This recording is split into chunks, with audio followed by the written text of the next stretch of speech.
வணக்கம் மக்களே, சற்று முன் கிடைத்த தகவல் ஒன்றை பார்க்க போகிறோம். அதாவது எதிர்க்கட்சியாக மாறிய அதிமுக அரசியலில் பெரும் பரபரப்பு. திடீர் தகவல். இந்த ஒரு தகவலை பற்றி தான் நாம் பார்க்க போகிறோம்.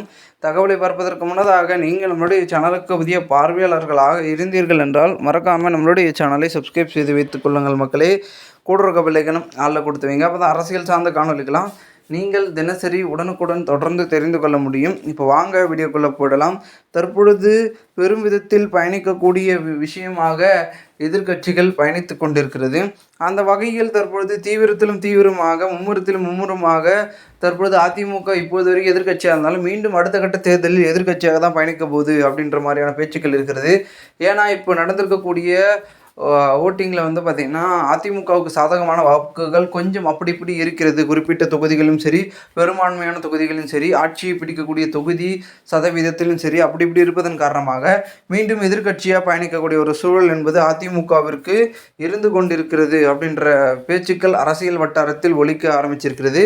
அப்படியே நிலைமைன்னா இப்போ ஆளுங்கட்சியாக யார்? அதிமுக வந்து எதிர்க்கட்சினா ஆளுங்கட்சியாக திமுகவா இல்லை தாவேக்காவா இல்லை நாம் தமிழரா அப்படின்றதா வந்து பார்த்திங்கன்னா இன்னொரு பக்கம் எதிர்ப்பையும் வந்து கிளப்புகிறது, எதிர்பார்ப்பையும் ஒரு பக்கம் கிளப்புகிறது.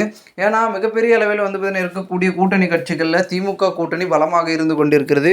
இன்னொரு பக்கம் அதிமுகவினுடைய கூட்டணி ஒரு பக்கம் பலமாக இருக்கிறது.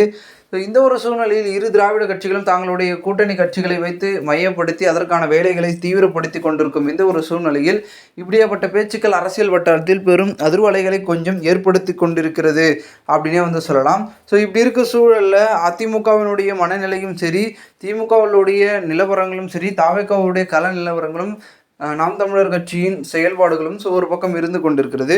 இப்படி 4 முனையில் இருக்கக்கூடிய சூழலில் அடுத்த கட்ட ஒரு முயற்சிக்கும் நகர்வுக்கும் ஒரு முடிவு என்னவாக மாறும், என்னவாக இருக்கும் அப்படின்றதான் வந்து மிகுந்த எதிர்பார்ப்பை தொடர்ந்து கிளப்பிக் கொண்டிருக்கிறது. அந்த வகையில் தமிழகத்தில் தீவிரத்திலும் தீவிரமாக மும்முரத்திலும் மும்முரமாக இருக்கக்கூடிய 2026 சட்டமன்ற தேர்தல் என்பது மிகவும் ஒரு பெரும்பான்மையில் இருந்து கொண்டிருக்கிறது. இதனால் கண்டிப்பாக வந்து பார்த்திங்கன்னா இனி வரக்கூடிய நாட்களில் தமிழகத்தில் பெரும் விதத்தில் மாறுதல் என்பது இருக்கும். மாற்றமே வந்து பார்த்திங்கன்னா அனைத்திலும் வந்து ஒரு உறுதித்தன்மையை கொடுக்கும் அப்படின்னே வந்து சொல்லலாம். ஸோ என்ன மாதிரியான விஷயங்கள் அப்படின்றது ஒரு பக்கம் பார்த்தாலும் கூட தமிழகத்தில் தீவிரமான அரசியல் என்பது இருந்து கொண்டிருக்கிறது. அது மட்டும் வந்து பார்த்திங்கன்னா தெரிகிறது. பார்க்கலாம் என்ன மாதிரியான விஷயங்கள் அப்படின்றத.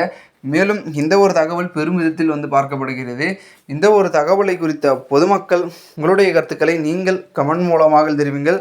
போன்று நீங்கள் அரசியல் சார்ந்த நிகழ்வுகளாம் தினசரி உடனுக்குடன் தொடர்ந்து தெரிந்து கொள்ள நம்முடைய சேனலை சப்ஸ்கிரைப் செய்து வைத்துக் கொள்ளுங்கள் மக்களே. நாம் அடுத்தடுத்த வீடியோவில் சந்திக்கலாம். அதுவரை உங்களிடமிருந்து விடைபெறுகிறேன். நன்றி, வணக்கம் மக்களே.